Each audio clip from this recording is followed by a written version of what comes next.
Chapter 9. The sound got louder. Gawoo, gawoo, gawoo. Wait. Hugo had heard that sound before. It was Panya. That's our dog, Hugo exclaimed. His howling barks were echoing from farther back in the ship. Mr. Singer cocked his head and listened. Heavens, that dog has a loud bark, Mr. Singer said. It's louder than the Hindenburg's engines. Can we go see the dog, Father? Marty asked. He sounds so lonely. Mr. Singer shook his head. I wish we could, Mr. Singer said, but he's in the very back of the zeppelin, and only crew members are permitted back there. Even I'm not allowed in the cargo area. Ponya's a tough little guy, Dad said, putting his arm around Hugo. And we'll get to see him tomorrow. They made their way to the front of the zeppelin. As they walked, Dad eyed the gas cells that whirled around all around them. How much hydrogen is on the zeppelin? Dad asked. There are 16 gas cells. Altogether, there are 7 million cubic feet of gas. Hugo wasn't an expert, but that seemed like a huge amount. I have to ask, Dad said, isn't it terribly dangerous to be flying with all this flammable hydrogen? The gas cells are constantly monitored, Mr. Singer said. There are ladders and walkways that allow the crew to inspect the cells from every side. The captain has instruments in the cockpit that immediately detect if there is a leak. We've been flying with hydrogen for 14 years without an accident. But still, wouldn't it be wiser to use a safer gas like helium? Of course, Mr. Singer said. You could throw a torch into a bag of helium and it wouldn't burn. But all of the world's helium comes from the United States. And with Hitler in power, the US government won't sell helium to German companies. Not even to make the Hindenburg safer, Dad asked.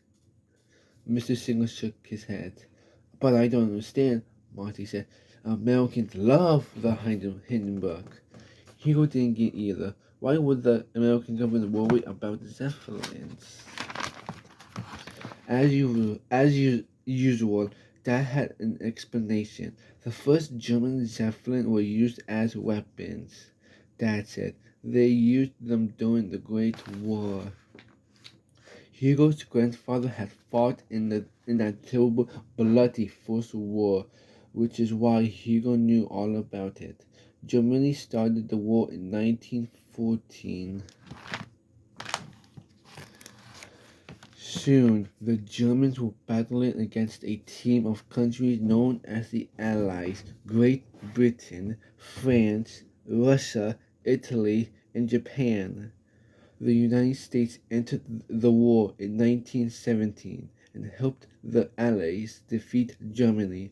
Never in history had there been such brutal killing in a war.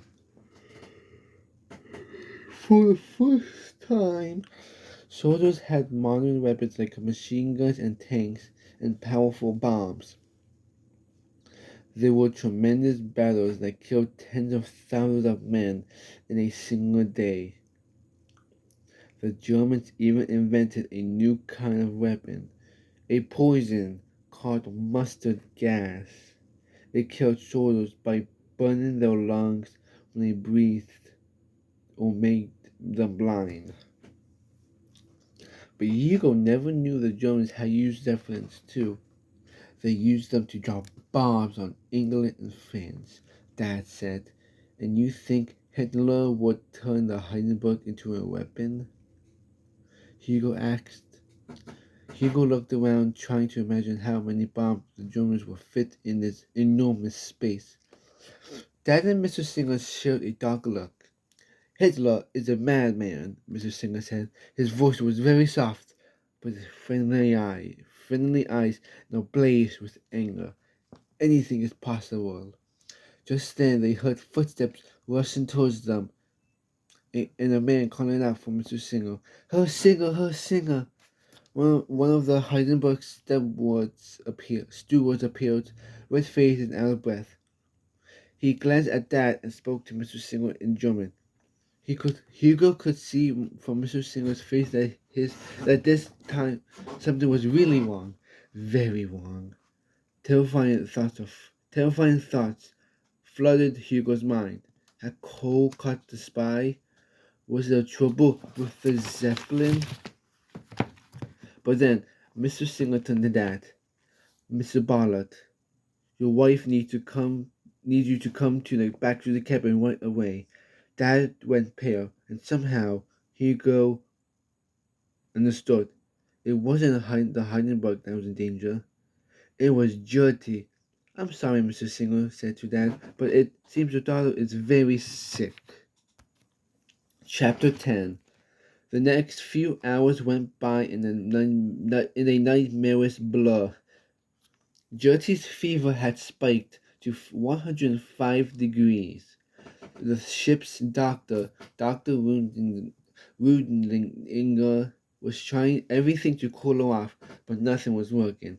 And the worst part was that Hugo wasn't allowed into the cabin. He and Dad had to visit in the hallway while the doctor and Mom took care of Gertie. Day turned to night, and Hugo lost all sense of time.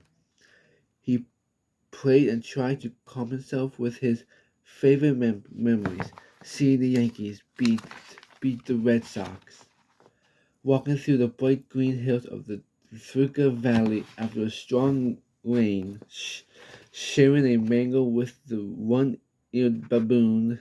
But those happy pictures would flicker and fade, and all Hugo could think about was his little sister lying all pale and still in her bed. And then he couldn't think at all. His mind filled up with a terrible clawing fear, as if a big black bird was trapped inside his skull. It was very early in the morning when Dr. Rudhinger finally stepped out of the cabin. She's stable now, he told him. We finally got her fever down. Hugo almost fainted with relief. Dad grabbed the doctor's hands. Thank you, doctor. We'll have an ambulance waiting at the airfield when we land.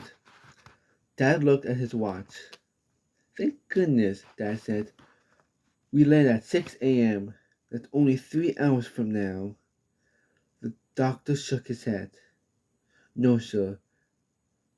There has been strong headwinds across the Atlantic, and now there are storms all along the East Coast. We're running at least 8 hours behind schedule. 8 hours? 8 hours? Hugo's knees went weak, and Dad looked like he might get sick. The doctor put a hand on Dad's shoulder. Your little girl is very tough, Mr. Ballard. He promised to check back within the hour. Hugo and Dad went to the cabin. Gertie was sleeping, and Mom was sitting by her bed. Mom looked like she just returned from a back-breaking journey. Mom got up and hugged Hugo. Can I sit with her? Hugo asked. Of course. I'll take your mother to stretch her legs, Dad said. We'll be back in a few minutes. Hugo sat in the chair and laid a careful hand on his sister's forehead. She still felt hot, but not like she was burning up. He knew he should let her sleep, but he needed to hear her voice. Gertie, Hugo whispered. It's me. Gertie's eyes fluttered open. Hugo, she rasped. Their eyes locked together. Some invisible evil was attacking his sister, and Hugo could do nothing to help her. I'm sorry, Hugo wanted to say. Sorry that I can't protect you. He never felt more helpless. He leaned closer to Gertie, taking her hand. Gertie, he said, is there anything you want? If she wanted the moon, Hugo would have climbed out the window and whipped it out of the sky for her. But his sister didn't want the moon. She looked at Hugo. Pania, she whimpered. Gertie wanted her dog.